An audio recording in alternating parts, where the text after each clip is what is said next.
네, 안녕하십니까. 전설의 지식박스 UTV 진행마켓 PD 고소입니다. 오늘 오라클 웨비나데이 마지막 세션, 왜 오라클 11G로 업그레이드 해야만 되는지 오라클 코리아의 박희미 선생님 모시고 지금부터 50분간 진행을 하겠습니다. 안녕하세요. 네, 안녕하세요. 네. 반갑습니다.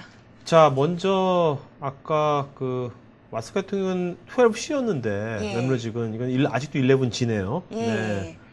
언제부터 11G가 됐고 앞으로 현재는 어떤 스테이터스에 와 있고 또 이제 12C는 언제 나오는지 그거 좀 말씀해 주시겠습니까? 네. 예, 오라클의 제품들이 많이 있는데요. 각각의 버전이 이제 동일하게 가지는 않고 좀 달라요. 그래서 데이터베이스 같은 경우에도 옵션 같은 경우에 EM 같은 경우에는 이미 12C 버전이 출시되어 있기도 한데 네네. DB는 아직 11G 버전입니다. 그래서 이제 11G 버전이 처음 출시된 거는 2007년에 전 오래됐네. 8월에 출시가 됐고요. 네, 이제 그건 릴리즈 1 버전이었고 릴리즈 네. 2 버전이 나온 건 2009년이에요. 그래서 이미 11G가 신 버전이라고 하지만 11G 버전이 출시된 지도 5년이 넘었기 때문에 네. 이제 충분히 안정화 단계를 거친 솔루션이라고 생각을 하실 수 있고요. 그다음에 공식적으로 발표가 난 것은 아니지만 여태까지 이제 오라클 데이터베이스가 출시되었던 그 주기를 보면 아마 내년 초 정도에는 네. 12C 버전이 출시되지 않을까 예상을 하고 있습니다. 알겠습니다. 자, 그러면 이제 이런 것들이 11G, R1, R2에 따라 가지고 어떤 기간이랑 지원 정책이랄까 그런 것도 있을 것 같은데 예. 지원 기간이라든지 예. 그 관점 좀 설명 좀 해주시죠. 예, 업그레이드를 고려하시면서 이제 많이 한번 생각을 해보셔야 될 문제가 오라클에서 서포트 정책에 대해서 생각을 해보시면 이제 도움이 많이 되는데요. 언제 업그레이드를 할 것인가 이게 이제 많이들 고민이 되시잖아요. 네. 그래서 현재 고객분들 중에 9i를 쓰고 계시는 분들도 사실 많고 아까 질문이 나왔지만 텐지 버전 텐지. 쓰고 계시는 분들도 많은데요.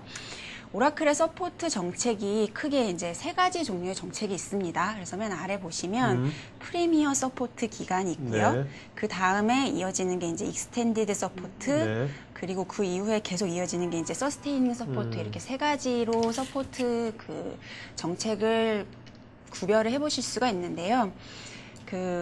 벤더에서 서포트를 해준다는 것 자체가 이제 여러 가지 지원을 해주지만 제일 메인이 되는 것이 운영을 하시면서 어떤 버그가 있을 때 거기에 대한 패치를 내준다는 네네. 것, 그게 이제 서포트 정책의 제일 주된 서비스가 되는데요. 프리미어 서포트는 그 릴리즈가 나오고 나서 5년 동안 지속이 되는 서포트 기간이고요.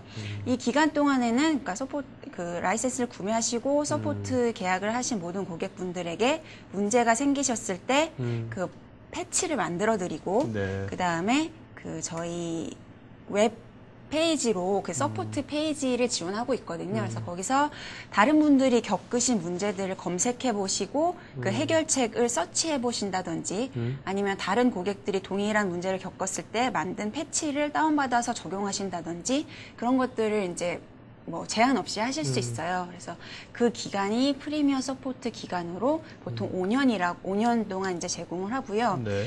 일반적으로 5년 정도 그 패치를 제공을 하면 발견될 수 있는 대부분의 문제들은 이제 발견이 됐다, 일반적인 것들은 라고 생각을 하고 그 이후에는 익스텐디드 서포트 기간으로 넘어가는데 그 기간 동안에는 이제 ES 계약을 맺은 고객에 한해서 패치가 제공이 되는 기간입니다. 네네. 그 다음에 서스테이닝 서포트 기간에는 이제 새로운 패치를 제작하지는 않고요. 더 이상 그 대신 이미 나와 있는 패치라던가 해결책, 워커라운드 이런 것들은 계속 사용하실 수 있는 기간이고 이 서스테이닝 서포트 기간은 제약은 없습니다. 그래서 네네. 현재 9i를 사용하고 계시는 고객분들은 서스테이닝 서포트 기간에 들어가셔서 지금 그렇게 운영을 하고 계시다고 이제 생각을 하면 되죠. 네. 그래서 계산을 해보면 텐지 같은 경우에는 지금 프리미어 서포트 기간은 이미 종료가 되었습니다. 그래서 현재 이제 텐지를 운영하고 계시는 분들은 그 프리미어 서포트 기간이 종료가 됐기 때문에 더 이상 뭔가 기존에 발견되지 않은 문제에 대해서는 패치를 만들기는 좀 어렵다고 네. 생각을 하시면 되고요. 그것이 기능적인 측면 이외에 또 한 가지 업그레이드를 해야 되는 이유가 되실 수도 있겠습니다. 아무래도 그 환경이 고객분들마다 다 다르기 때문에 새로운 버그를 경험하실 수도 있잖아요. 그래서 아무래도 신버전을 사용하시고 그래야 패치나 버그에 대응하실 수 있기 때문에 이 정책을 생각하시면 아무래도 이제 11G를 사용하셔야 되는 때가 아닌가 네. 좀 판단을 하실 수가 있고 그다음에 아무래도 R1 버전이 나왔을 때는 좀 고민을 하시는 분들도 계세요. 너무 네. 초기 단계이기 때문에 좀 안정화되지 않지 않았나 그런 고민들을 하시는데 R2 버전이 이미 나오고도 기간이 많이 지났거든요. 그러니까 지금이 좀 업그레이드를 하시기에 그렇게 걱정하실 시기는 아닌 것 같습니다. 네. 또 이제 요즘 뭐 환경이 예. 그 뭐 2010 뭐 R2나 이런 것이 텐지가 나온 예. 환경하고 완전히 달라졌잖아요. 지금 환경이. 뭐 예. 디바이스 뭐 클라우드도 그렇고 스마트 디바이스도 그렇고 모바일 되게 달라졌기 때문에 예. 그런 걸 좀 고려하지 않는 상태에서 만들어진 거 아니에요. 예. 텐지 예. 그죠? 그렇습니다. 네. 그래서 이런 것들에 대한 수요가 더 많을 것 같기도 하고. 자, 그러면 이제 오늘 그 결국 이제 여기 나온 5가지 이유. 예. 뭐 성능, 뭐 스토리지에 대한 것들, 또 다운타임 줄이는 거, 그다음에 보안, 그다음에 관리 오버헤드. 요것들에 대해서 하나하나씩 구체적으로 알아보도록 하죠. 예. 네. 자, 맨 처음에 이제 아무래도 이제 성능. 네. 자, 이건 퍼포먼스 매트릭스라도 어떤 걸 의미하는 겁니까, 이게? 예, 11G 버전이 나오면서 많은 부분에서 뭐 신기능이 들어간 것도 있고 이제 향상된 부분도 있지만 그 성능 측면에서 그냥 업그레이드 하는 것만으로도 보실 수 있는 효과들이 좀 생겼어요. 네. 그래서 그 부분들을 좀 모아놓은 건데요. 몇 가지 보시면 쿼리 리절트 캐싱 기능이라는 것이 11G에 새로 나온 기능이고요. 네. 이거는 이제 그 데이터베이스의 쉐어드 메모리에다가 그 쿼리의 결과를 캐싱해 놓고 동일한 쿼리가 들어왔을 때 IO를 거치지 않고 그냥 메모리에서 캐싱된 결과를 바로 읽어갈 수 있는 기능이에요. 네. 그래서 아무래도 IO보다는 메모리에서 캐싱하는 것이 훨씬 응답 속도가 빠르기 때문에 이제 그런 측면에서 응답 속도를 빠르게 할 수 있다는 장점이 있고요. 그 옆에 비슷한 이름인데 인메모리 데이터베이스 캐시라는 기능이 있잖아요. 네. 그래서 아마 이전에 오라클을 쓰셨던 분들이라면 그 타임스텐이라는 이름으로 기억하고 네. 계실 수도 있어요. 그래서 타임스텐이라는 메모리 DB죠. 그래서 그 기능을 연동해서 오라클 DB랑 같이 운영하실 수 있는 기능도 있습니다. 두 개 다 캐싱을 이용해서 DB의 성능을 네. 좀 빠르게 이용하실 수 있는 그런 기능이고요. 그다음에 11G로 업그레이드가 되면서 RAC 환경에서의 성능도 많이 좋아졌습니다. 그래서 RAC가 이제 그 각 두 개 노드로 구성을 하신다면 두 개 노드 간에 서로 인터코넥션을 통해 가지고 데이터를 서로 주고받는 부분이 많이 있잖아요. 네. 그래서 그 부분에 서로 데이터를 주고받는 부분에 알고리즘이 많이 개선되었기 때문에 그래서 RAC 성능도 11G로 업그레이드 되면서 좀 좋아졌다고 드릴 수가 있고요. 그다음에 기타 나머지 부분들, 뭐 스트림즈의 성능이라든가 아니면 옵티마이저에서 그 통계치를 수집하는 속도 이런 것들도 많이 좋아져서 전반적으로 11G로 업그레이드 하시면서 그 성능 측면에서 좋아진 점들이 좀 있습니다. 요즘 보면 이제 우리가 그 뭐 데이터베이스가 아니라 중간에 이제 아무래도 요즘 뭐든지 빨리빨리 해야 되기 때문에 그러니까 그 메모리의 활용법이 되게 중요해지는 것 같아요. 그죠? 메모리도 SSD도 나오고 여러 가지가 달라지는 것 같은데 그건 좀 우리가 어떻게 활용할 수 있는지 그거 좀 말씀해 주시죠. 그래서 말씀하신 것처럼 이제 응답 속도, 뭐 시스템을 운영하시면서 응답 속도가 항상 중요한 매트릭이 되는데요. 오라클 데이터베이스에서도 그래서 성능을 좀 향상시킬 수 있는 방향으로 메모리를 활용하는 방안을 많이 이제 만들고 있습니다.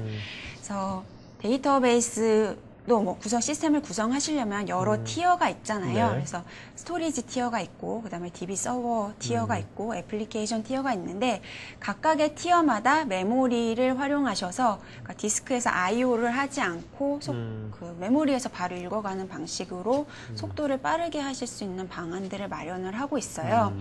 그래서 뭐 엑사데이터 얘기 많이 들으셨겠지만, 엑사데이터에는 그 DB의 스토리지 티어도 저희가 같이 제공을 하고 있잖아요. 네네. 그래서 스토리지 서버에 플래시 캐시를 넣어서 그 플래시 캐시 IO를 디스크에서 직접 읽지 않고 플래시 캐시에서 바로 읽어가는 식으로 지원을 하고 있습니다. 그래서 플래시 카드가 디스크에서 IO하는 것보다 10배 이상 빠른 네. 응답 속도를 보여주기 때문에 그런 측면에서 활용을 하실 수도 있고요.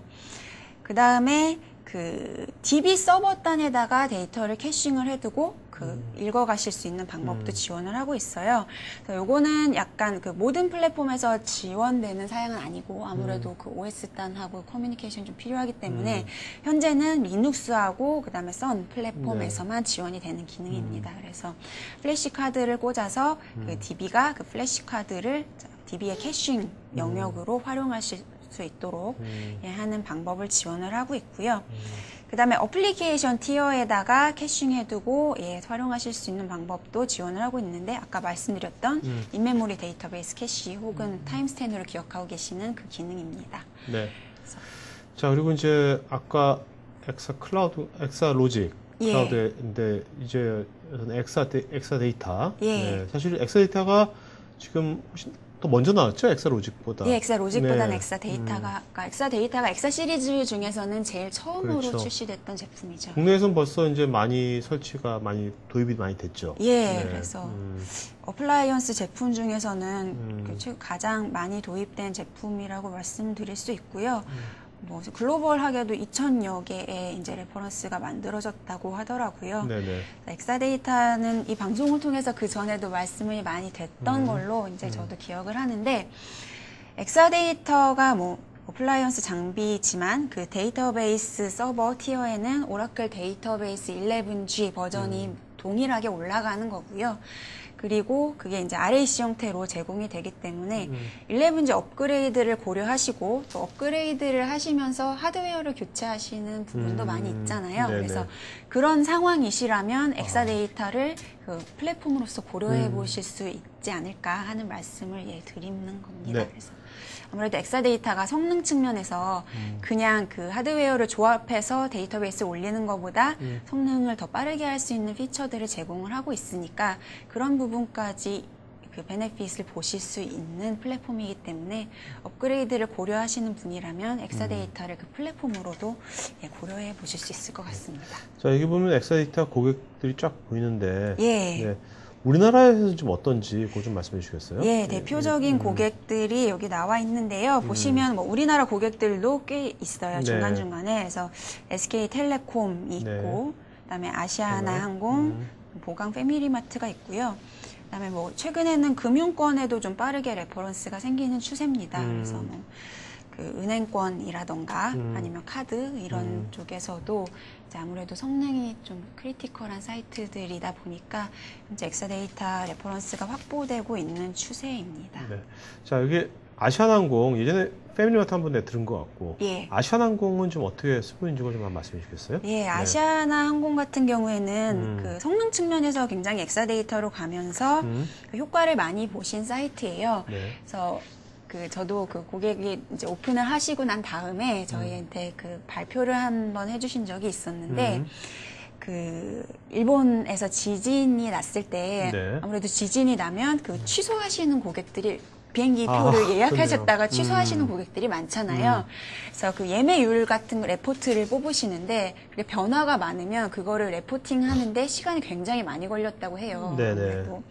그런데 아시아나항공 같은 경우에 엑사데이터를 도입하고 나서 그런 그 위기 상황에서도 그 레포트하는 그 작업이 굉장히 빨리 끝났다. 네. 성능 측면에서 엑사데이터가 빠른 그런 배치 작업이라던가 아니면 그 분석 작업에서 특히나 빠른 성능을 보여주기 때문에 그때 엑사데이터의 좀 성능을 실감했다라고 발표하셨던 그 사례가 있고요.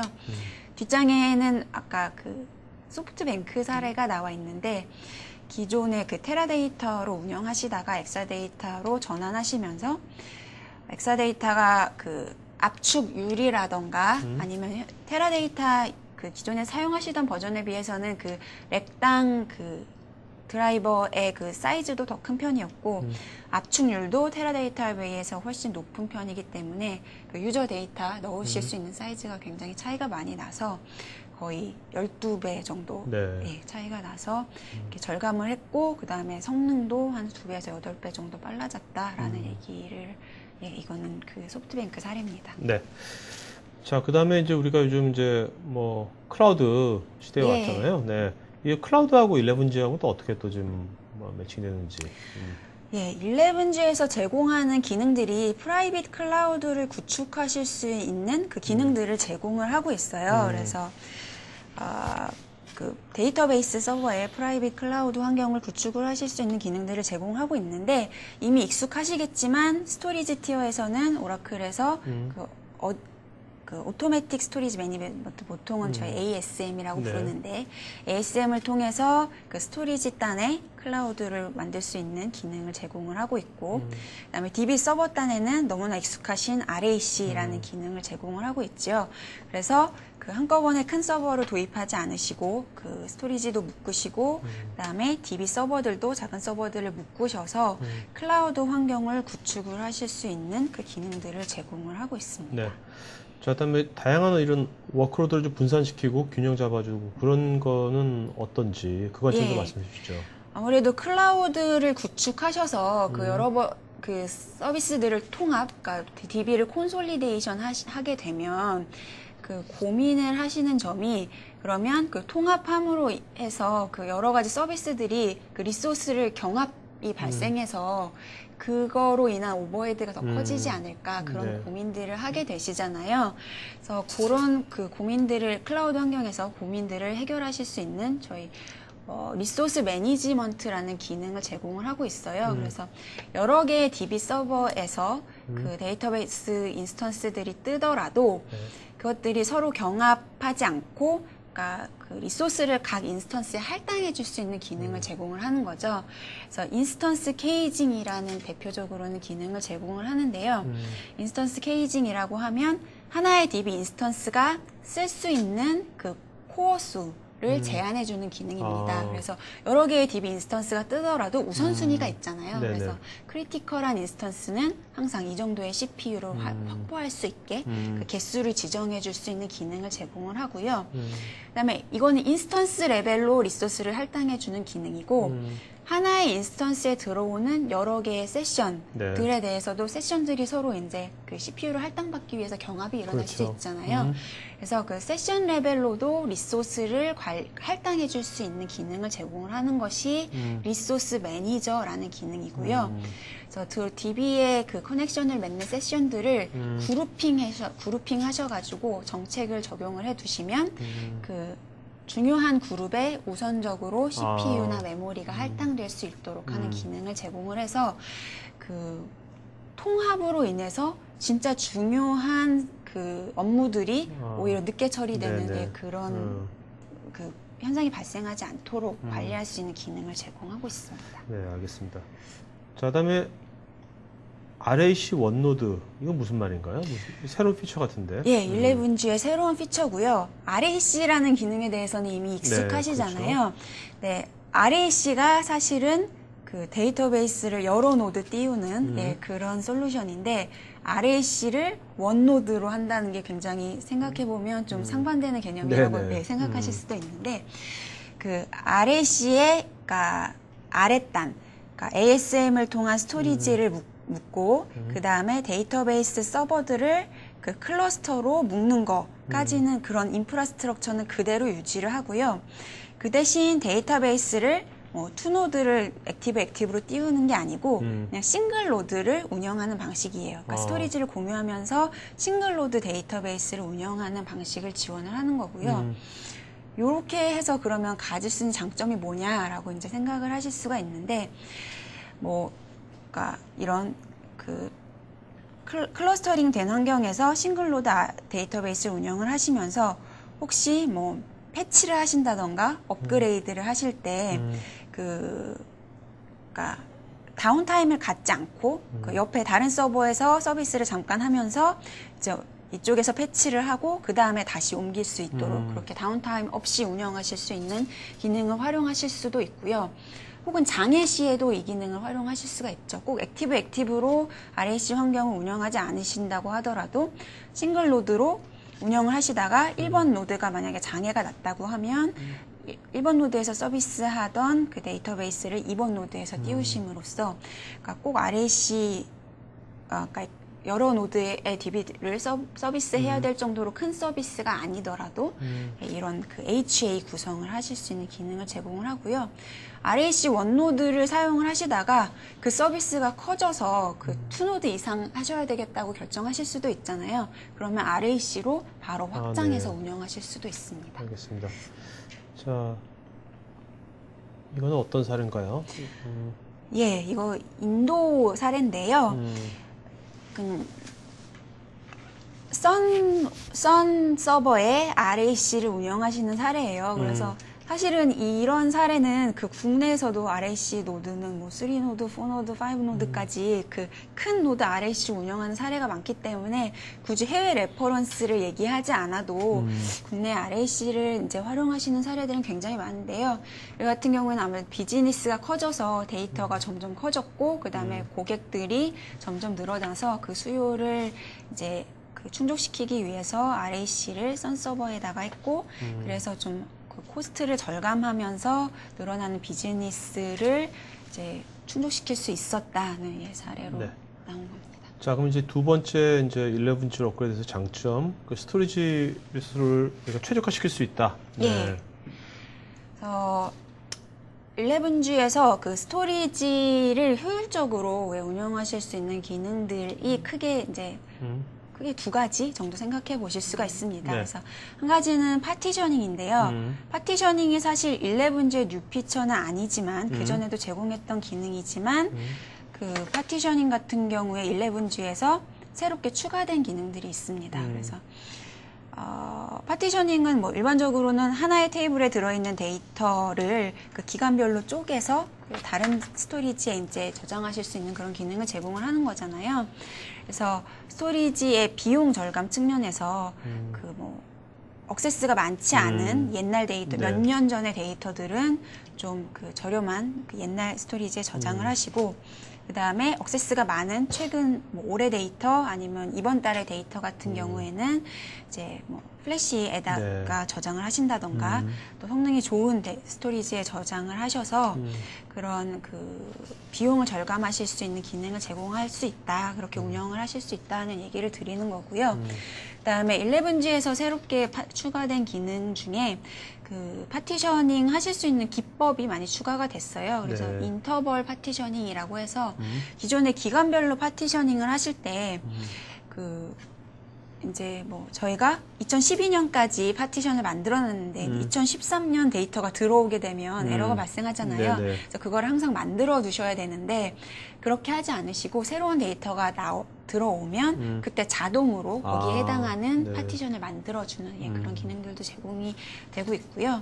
그다음에 컴포짓 파티셔닝이라고 해서 그 파티션 기법을 하나를 기준, 그러니까 기간이라는 하나를 기준으로 하지 않으시고 기간별로 나눈 것을 또 지점별로 나눈다던가 이런 식으로 그 복합 파티션을 만드실 수 있는데 그런 조합에 있어서도 더 이상 제약이 없이 모든 조합으로 그 파티션을 하실 수 있도록 기능이 좀 확장됐습니다. 멀티뷰로 파티션 할 수 있다는 거죠? 예, 예, 맞습니다. 자, 그 다음에 압축 부분 볼까요? 스토리지 하면 압축도 우리가 또 빼놓을 수 없는 거지 않습니까? 예, 스토리지를 절감하시는데 압축 기능을 많이들 이제 고려를 하시는데요. 11G가 출시되면서 가장 크게 바뀐 부분 중에 하나가 압축 부분입니다. 그래서 압축은 사실 10G에서도 압축 기능이 제공을 하기는 했어요. 근데 11G에서 제공하는 압축은 10G에서 제공했던 거랑은 다른 방식이고요. 그래서 저희가 OLTP 테이블 컴프레션이 가능하다라고 말씀을 드리는데 10G 같은 경우에는 데이터가 이제 아카이브성 데이터에 대해서만 압축을 하는 거죠. 그래서 네. 압축을 일단 한번 해놓으면 그 리드하는 건 상관이 없지만 거기에 대해서 DML이 발생한다고 하면 네. 압축이 풀린 형태로 그냥 들어오는 그런 방식이었는데 11G부터는 압축된 테이블에 새롭게 인서트가 있다든지 DML이 발생한 경우에도 그 새로운 데이터도 압축된 형태로 유지가 되는 식으로 그 알고리즘이 바뀌었고요. 그래서 그러면 압축으로 인한 오버헤드가 너무 크지 않을까 그런 고민들을 하실 수 있는데 매번 데이터가 들어올 때마다 압축을 하는 방식이 아니라 그러니까 그 동일하게 압축되지 않은 테이블과 동일하게 데이터를 넣었다가 이제 한꺼번에 어느 정도 이상 데이터가 차게 되면 한꺼번에 압축하는 방식이기 때문에 성능에 크게 영향을 미치지 않고 압축을 하실 수 있는 기능으로 예, 추가가 됐고, 또 한 가지는 압축을 하실 수 있는 데이터도 확장이 됐다고 말씀드릴 수가 있는데요. 그 정형 데이터 말고 비정형 데이터, 랍 타입의 비정형 데이터 있잖아요. 네네. 그래서 뭐 파일이라던가 이미지라던가 네. 예, 그런 것들도 예, 압축 그 알고리즘이 달라졌습니다. 그래서 저희가 시큐어 파일이라는 이름으로 그 랍 타입의 데이터를 저장할 수 있는 그 새로운 타입이 11G에 도입이 됐고요. 이런 그 시큐어 파일에 저장된 랍 타입 데이터에 대해서는 컴프레스, 그러니까 압축률도 굉장히 좋게 성능이 개선이 되었습니다. 네. 자, 그리고 데이터라는 것이 또 이제 스토리지가 데이터를 다루는 거, 데이터라는 것이 또 하나의 우리가 주기가 있지 않습니까? 예. 처음에 생성돼서 소멸될 때까지. 예, 네. 예. 그거 주기에 따라 또 이제 관리하는 것도 달라질 것 같은데. 예. 네. 맞습니다. 그래서 뭐 아무래도 이제 그 데이터 라이프 사이클에 따라서 가장 최근에 빈번하게 DML이 일어나고 액세스가 많은 쪽은 그 압축하지 않고 관리를 많이들 하시고, 그다음에 이제 뭐 더 이상 그 액세스가 많지 않거나 관리를 위해서 보관하시는 데이터에 대해서는 이제 압축해서 좀 스토리지 활용률을 높이실 수 있는데요. 그게 이제 그 컴플라이언스 측면에서도 생각을 하실 수가 있어요. 그래서 우리나라도 개인정보보호법이라던가 이런 그 보안 그 법들이 만들어지면서 그 데이터를 히스토리컬한 데이터를 몇 개월 이상은 반드시 이제 보관을 하고 있어야 된다는 네네. 것들이 법에서 명시를 하고 있는데요. 근데 이제 그런 데이터들은 사실은 그 컴플라이언스 만족을 위해서 보관하고 계시는 거지 크게 이제 액세스가 있지는 않잖아요. 그래서 그런 데이터에 대해서는 압축을 하셔서 보관하시면 그 스토리지를 절감하실 수 있는 예, 그런 효과를 보실 수가 있습니다. 네. 자, 이 사례는 중국 예, 모바일. 차이나 모바일 예, 자료고요. 차이나 모바일 같은 경우에는 이제 고객들이 많아지면서 데이터가 하루에 3테라씩 늘어났다고 하더라고요. 네. 그래서 중국이니까 아무래도 데이터가 늘어나는 양도 장난이 아닌 중국스럽네. 거. 3테라, 그래서 하루에 3테라씩. 예, 그걸로 인한 고민들이 많았고요. 그래서 도입을 하면서 그런 스토리지 절감할 수 있는 방안을 마련하기 위해서 고민을 했고, 그래서 컴프레스랑 그 다음에 그 파티션을 2개 다 도입하신 사례라고 생각을 하시면 되고요. 그래서 국내에도 아무래도 데이터가 늘어나는 추세가 최근에 모바일 환경 이런 환경들이 많아지면서 국내에도 데이터 스토리지 사이즈 증가 때문에 고민하시는 경우들이 많은데요. 컴프레션과 파티셔닝은 거의 뭐 기본적으로 많이들 생각하시는 기능이라고 할 수가 있고, 그다음에 엑사데이터 같은 경우에는 네. 그 오라클 데이터베이스 11G에서 제공하는 그 기본적인 압축 기능 이외에 그 HCC라고 해서 하이브리드 컬럼널 컴프레션이라는 기능을 제공을 하죠. 네. 그래서 엑사데이터에서만 제공하는 기능이고, 그거는 아무래도 컬럼 기반으로 데이터를 압축하기 때문에 압축률이 훨씬 좋아서 거의 뭐 10배에서 15배 이상의 압축률을 보여주는 방식입니다. 네. 자, 그 다음에 세 번째가 이제 어떻게 보면 이제 리던던시 같은 거라든지 다운타임 같은 거를 이제 최소화시킨다든지 제거한다든지 예. 네, 그런 관점이잖아요. 예. 네. 그래서 그 기존에 사실은 그 DR 사이트를 만드신다던가 아니면 뭐 이제 하실 때 생각하실 수 있는 방법이 뭐 크게 이제 두 가지가 있다고 말씀을 드릴 수가 있는데, 스토리지를 그 카피하시는 보통 스토리지 벤더에서 제공하는 네. 가장 단순하고 사실은 가장 많이 사용하시는 방법 중에 하나죠. 그래서 스토리지를 카피하셔서 스토리지를 이중화하는 방식들을 많이들 사용을 하시고, 그렇지 않으면 스탠바이 데이터베이스를 두시는 방법도 많이들 사용을 하십니다. 그래서 뭐 근데 이제 두 개 다 좀 장단점이 있는데요.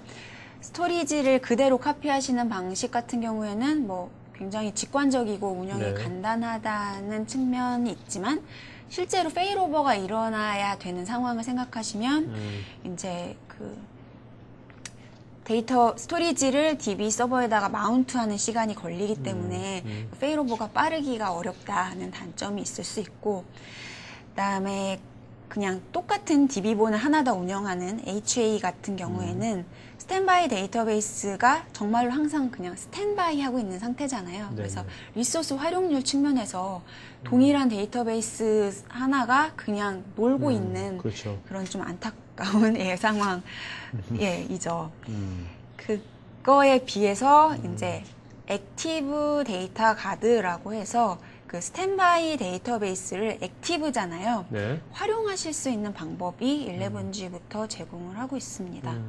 그래서 스탠바이 노드를 하나 더 마련을 해 두시는데 이거를 정말 그냥 스탠바이 해 두시는 것이 아니라 오픈하셔서 사용하실 수 있는 방식이에요. 그래서 운영 데이터베이스 쪽에서 그 로그를 캡처해서 스탠바이 쪽으로 거의 실시간으로 던져주는 방식이고요. 그래서 운영 DB에 들어오는 트랜잭션을 스탠바이 데이터베이스가 거의 계속 따라가면서도 스탠바이 데이터베이스를 오픈하셔가지고 뭐 리드성 작업이시라던가 네, 네. 혹은 백업 작업에 활용하실 수 있는 기능이 11G에서 추가가 됐습니다. 그만큼 이걸 함으로써 이제 DR 센터에 있는 그 자원들이 예. 훨씬 더 가용성이 높아지겠네요. 예, 그죠? 맞습니다. 자원 활용률 측면에서 이제 좀 좋아진다고 네. 말씀드릴 수 있습니다.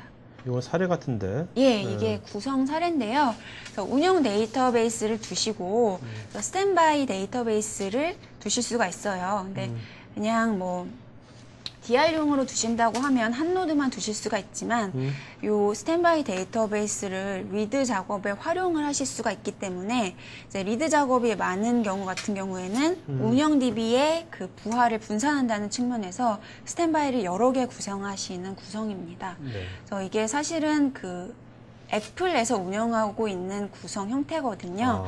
그래서 애플의 아이튠즈 같은 경우에 그 아무래도 사용자들이 다운로드가 많으니까 그렇죠. 전 세계 사용자들이 다 다운로드를 하니까 그 리드 작업이 굉장히 많잖아요. 네네. 업로드하는 그 사업자보다는 그렇죠. 다운로드하는 네네. 사용자가 훨씬 많은 사이트니까 그래서 애플 같은 경우에는 여러 대의 액티브한 스탠바이 데이터베이스, 액티브 데이터 가드로 구성을 하셔가지고 그 유저들의 다운로드 작업은 이 스탠바이 쪽에서 그 처리를 하고 나머지 업로드라든가 그런 작업들만 이제 프라이머리에서 하는 식으로 부하를 분산해서 운영하고 계십니다. 네.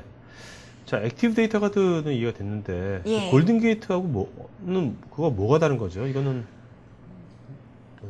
예, 골든 게이트라는 솔루션을 아마 많이 들어보셨을 거라고 생각이 되는데 골든 게이트에는 오라클에서 제공하는 그 쉽게 말하면 CDC 툴이에요.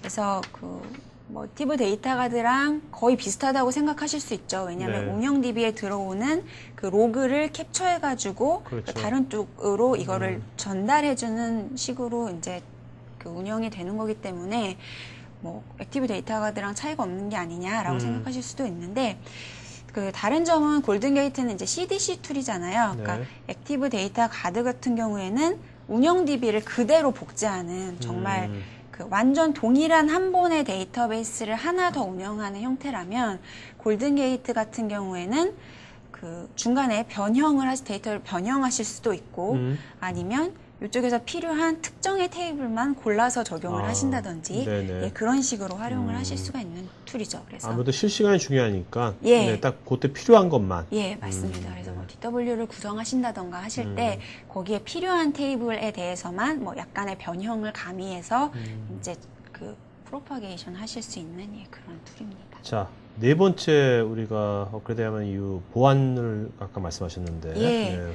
그래서 업그레이드가 하시면 좋은 이유 중에 하나가 이제 보안성 측면에서 말씀을 드릴 수가 있어요. 그래서 오라클이 데이터베이스 솔루션을 뭐 제공하고 있지만 사실은 데이터베이스 보안과 관련해서도 솔루션이 굉장히 많아요. 그래서 오른쪽에 보이시는 그 이름들이 네. 사실은 각각 오라클에서 데이터베이스 아. 보안과 관련해서 제공하고 있는 제품명이거든요. 그래서 뭐 지금 크게 8가지가 나와 있는데 다양한 솔루션을 제공을 하고 있고요. 이런 것이 다 무료로 제공되는 겁니까? 같이 아. 11G에서? 무료로 제공되는 기능도 있고 유료로 제공되는 네네. 기능도 네. 있습니다. 네네. 그래서 카테고리별로 나눠보면 이제 뭐 모니터링 솔루션, 그다음에 접근 제어, 액세스 컨트롤 하실 수 있는 솔루션, 그다음에 암호화하실 수 있는 솔루션 이런 기능들이 있고요. 아무래도 보안이나 뭐 이런 기능들이 이제 최근에 많이 요구되는 기능이다 보니까 버전이 업그레이드 되면서 보안과 관련된 기능들이 많이 추가가 되고 있어요. 그래서 국내에서는 보안이랑 관련해서 그 암호화에 가장 관심이 많으시거든요. 아, 네. 이제 개인정보보호법으로 인해서 개인정보를 암호화해야 되는 그 기간이 이제 얼마 안 남았기 때문에 암호화 부분들을 많이들 고려를 하시는데 뭐 형사 입건까지 되니까 이제. 예.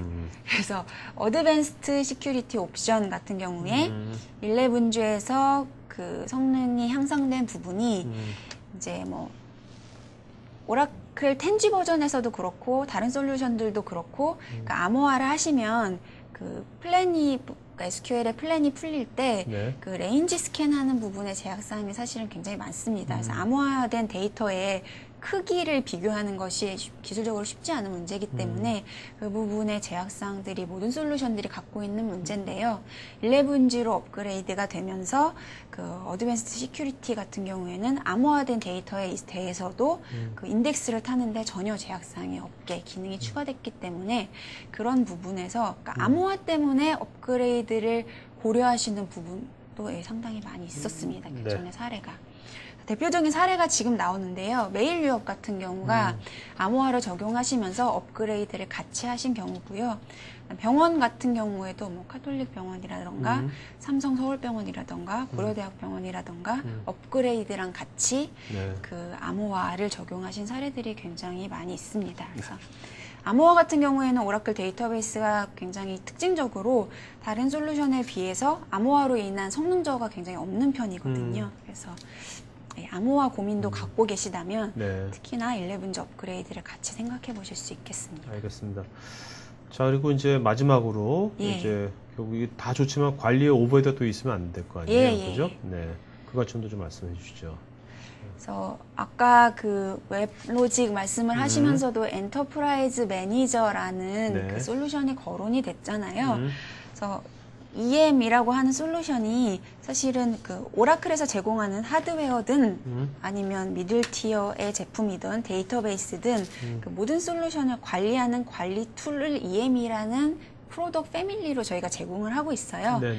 네, 그 중에서 DB를 관리하는 기능이 텐지부터 추가가 됐고, 그다음에 그 부분 항상 신기능에 있어서는 네, 그 부분이 굉장히 많이 추가가 되고 있습니다. 그래서 네네. 11G에서도 아니나 다를까 그 관리 부분의 기능들이 많이 추가가 빨간색 있는 부분이. 예. 네.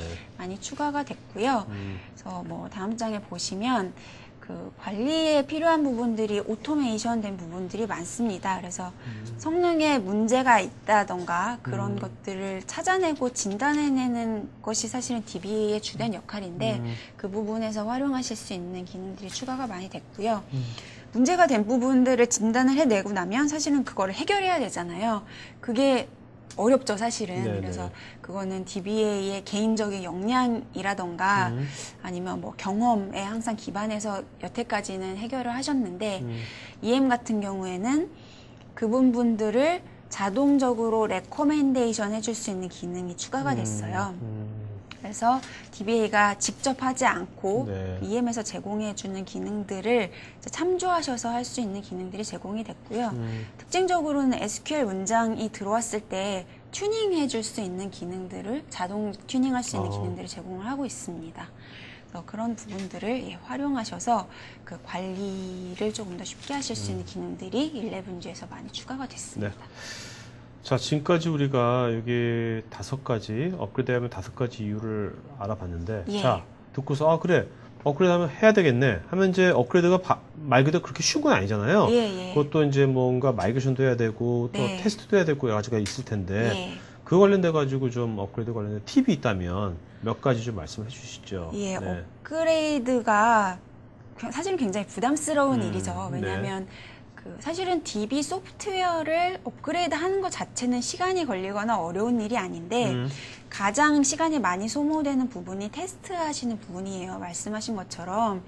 그래서 뭐 그러니까 기존에 운영하고 계시는 어플리케이션들이 제대로 수행이 다 될 건가 아니면 업그레이드 환경에서 기존에 들어왔던 그 부하 정도가 충분히 소화가 되는가 이런 부분들을 충분히 검토하시고 안전하게 오픈하시기를 원하시는데요.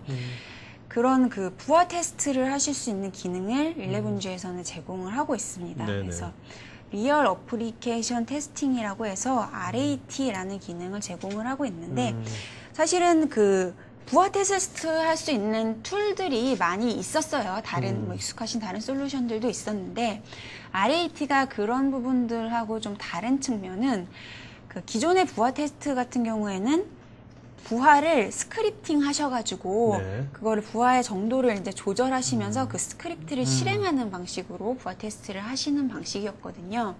근데 그거는 그냥 부하를 시뮬레이션 하는 거잖아요, 말 그대로. 네. 근데 RAT 같은 경우에는 기존에 운영하고 계시는 DB에 들어오는 실제 부하를 녹화하실 수 있습니다. 아. 캡처를 뜨실 수가 네. 있습니다. 예, 그래서 그 부하들을 그 파일 형태로 캡처를 뜬 거를 저장을 하셔가지고 그거를 업그레이드 하시는 쪽으로 카피해 와서 다시 재생하시는 그래서 거죠. 리플레이라는 예, 표현이군요. 리플레이 하는 거죠. 그러면 실제로 내 DB, 운영 DB에 들어오는 부하를 그대로 재현해서 11G 버전에서는 이게 제대로 구현이 되는지, 느려지는 SQL은 혹시 없는지, 이런 것들을 그대로 레포트를 뽑아보실 수가 있고요. 그럼 실제로 걸러줍니다. 그래서 뭐 이 SQL 문장은 성능이 나빠진 게 뭐 10,000개 중에서 500개 정도는 성능이 떨어졌더라. 네. 그리고 어떤 부분이 나빠졌는지 레포트를 보여주기 때문에 그러면 그 SQL 문장에 대해서 뭐 튜닝을 하신다던가 하는 그런 충분한 후속 작업을 하신 후에 안전하게 오픈하실 수 있는 테스팅 툴을 제공을 하고 있고요. 네. 말 그대로 캡처를 뜨고 리플레이하는 좀 단순한 방식이기 때문에 기존의 솔루션들은 스크립팅하는 부분 때문에 전문 인력이 있어야 테스트 하실 수 있다는 생각들을 많이 하셨는데 이것 같은 경우에는 그렇지 않고도 좀 쉽게 테스트 하실 수 있다는 점이 장점이고요. 네. 그래서 국내에서는 NHN이나 KB 같은 경우가 음. 업그레이드 하실 때 이런 솔루션들을 좀 활용을 하셨습니다. 네. 상당히 유용할 것 같은데요. 예. 네. 자, 그 다음에 이제 업그레이드도 패스가 있을 거 아닙니까? 각 버전별로 다 예. 상황마다 다를 것 같은데. 그래서 그 11G를 업그레이드 하시면서 뭐 저희 버전에서 바로 갈 수 있나요? 이런 얘기들 많이 하시는데 가장 많이 사용하고 계시는 R9i 버전 같은 경우에는 11G로 바로 가실 수 있고요. 뭐 10G R1, R2, 11G R1 버전도 바로 11G R2 버전으로 가실 수 있습니다. 네. 네, 이제 9i 릴리즈 1 같은 경우에는 중간에 한 단계를 거치셔야 11G로 가실 수가 있기 때문에 예, 그런 부분들은 좀 예, 고려를 하셔야 됩니다. 네. 자, 이거는 행안부 사례 같은데. 예. 네. 행정안전부 같은 경우에도 11G로 업그레이드를 하셨는데 요 사례는 그 업그레이드를 하면서 진짜 빠르게 업그레이드를 할 수 있었다는 얘기를 하셨어요. 그래서 뭐 여러 그 시스템들이 있었는데 대체적으로 하나의 시스템당 거의 뭐 3일 정도의 시간이면 업그레이드를 할 수 있었다는 얘기를 하시는데요. 그 업그레이드 하실 때 아무래도 기존에 가지고 계시는 인력만으로 업그레이드 하는 게 좀 그 걱정이 되신다, 겁나신다 하시는 분들은 그 오라클 서포트에서 제공하는 어드밴스드 커스터머 서비스라는 그 서비스를 활용을 하실 수가 있습니다. 그래서 네네. 이 서비스는 그 오라클의 엔지니어들이 직접 나가서 업그레이드를 지원해주는 그 서비스거든요. 그래서 오라클 엔지니어들이 업그레이드 과정을 지원해드리기 때문에 좀 빠르게 그 다음에 그 기술력을 활용을 하셔서 업그레이드 하실 수 있습니다. 네. 자, 그럼 이제부터 질의응답 시간 갖도록 하겠습니다. 자, 여러분 설문조사니까요. 설문해 주시면 저희가 더 좋은 방송 만드는 데 반영하겠고 또 설명해 주신 분 중에서 추첨해서 저희가 경품 보여드리겠습니다. 한춘하님께서 11G 이전 버전들은 주로 물리적인 서버 환경에서 운영되었는데 요즘에는 가상화가 많이 도입되어 가상 환경에서 운영되는 오라클에도 추가 기능들이 필요할 것 같습니다. 오라클 11G에서 클라우드 가상 환경에 특화되거나 추가된 기능들도 있는지요? 네, 클라우드 관리 기능들이 많이 추가가 됐어요. 그래서 아까 그 EM의 관리 기능을 말씀을 드렸는데, 클라우드 환경이 아무래도 이제 좀 복잡해지니까 그 부분을 관리하는 게 이슈가 많이 되는데요. EM은 이미 12C 버전이 나왔거든요. 네네. C 부분이 클라우드를 사실 의미하는 거예요. 그래서 EM에서 클라우드 관리를 위한 기능들이 굉장히 추가가 많이 됐고요. 그래서 그 부분들을 활용하시면 11G 버전에서 네. 클라우드 환경을 운영하시는데 활용하실 수 있습니다. 약간 다른 얘기지만 이제 아까 데이터베이스 12C가 예. 내년도에는 나올 거라고 예, 이제 예, 예상하잖아요. 그죠? 예. 예상이지만. 그렇다면 이제 그 중에서 12C에서 어떤 기능들이, 물론 많은 기능들이 많이 보강되겠지만, 예. 특히 어떤 기능들이 많이, 좀 더 뉴 피처로서 강화가 될 것 같습니다. 보시는지, 개인적으로 그냥. 네. 그냥 어떤 식으로 로드맵이 갈지는 사실 말씀드리기가 쉽지는 않은데 네네. 제가 알고 있는 계획된 추가될 뉴 피처로는 보안 부분이 추가가 됐더라고요. 그래서 보안 부분에서 아까도 보니까 11G도 보안 부분이 8개 그렇게 돼 있는데 훨씬 더 많아지겠네요. 아무래도 겹겹이 싸겠구만. 그 정보 보호가 이슈가 많이 되고 네. 그다음에 데이터를 가져가는 사례들도 사실은 사고들이 많이 있었잖아요. 그래서 보안 기능들이 많이 요구가 돼서 그 부분들이 많이 추가가 될 것 같고요. 뭐 예를 들면 액세스 컨트롤하는 부분이라던가 그다음 그런 부분들이 좀 기능이 추가되는 것들이 로드맵상에 들어있는 거를 제가 본 거는 알겠습니다. 그렇습니다. 자, 서른성님 같은 경우에 아무리 좋은 솔루션이더라도 담당하는 관리자의 사전 교육이 중요한데 11G로 업그레이드할 때 지원되는 교육 프로그램에 대해서 소개 부탁드립니다. 예, 맞습니다. 그래서 아무래도 신기능들이 들어가면 이제 그 부분들을 운영하기 위해서 관리자들이 교육이 필요하잖아요. 네, 오라클에서 오라클 유니버시티라는 전문적인 교육 기관을 오라클에서 운영하고 있는 거 알고 계시죠? 그래서 오라클 유니버시티에서는 사실은 모든 새로운 버전에 대해서 뉴피처 교육 과정을 만들어서 제공하고 있어요. 그래서 새로운 버전이 나오면 뉴피처에 관한 교육도 하고 있고 혹은 그냥 개괄적인 어드민을 위한 그 교육 과정도 전문적인 강사가 제공을 하고 있기 때문에 그런 부분을 활용을 하실 수도 있고요. 그다음에 오라클 코리아 차원에서도 그러니까 항상 그 새로운 과정이 나오면 비디오라던가 아니면 그런 쿡북 같은 직접 관리에 활용하실 수 있는 자료들을 많이 내놓기 때문에 그런 부분들을 요청하시면 충분히 활용하실 수 있을 것 같습니다. 김승기님, 한번 실행한 SQL 문장을 다시 실행하면 굉장히 빠르게 실행됩니다. 데이터 블록들이 DB 버퍼 캐싱되기 때문일 것인데 쿼리 리절트 캐시와 차이는 무엇인지요? 예, 이 버퍼 캐시가 메모리에 한번 올라가서 그 부분을 다시 읽어주는 기능이 기본적으로 제공이 되잖아요. 근데 쿼리 리저트 캐시 같은 경우는 근데 그럴 때 캐싱되는 알고리즘은 저희가 제어할 수 있는 건 아니에요. 그래서 최근에 수행된 게 올라와 있다가 그 메모리가 꽉 차면 이제 내려가기도 하고 이런 식으로 이제 동작을 하는데 쿼리 리절트 캐싱 같은 경우에는 그거를 힌트로 제어하실 수 있어요. 그래서 SQL 문장에다가 이 SQL 문장은 항상 캐싱해놓고 빠른 응답 속도를 보였으면 좋겠다 하는 문장들이 있잖아요. 그러면 힌트로 캐싱하겠다고 박으실 수 있습니다. 그러면 그 문장 같은 경우에는 캐싱돼서 항상 빠르게 응답 속도를 받으실 수 있는 거죠. 알겠습니다. 자, 그러면 여기까지 마치고 가겠고요. 마지막 한 말씀 해주시고 마치도록 하죠.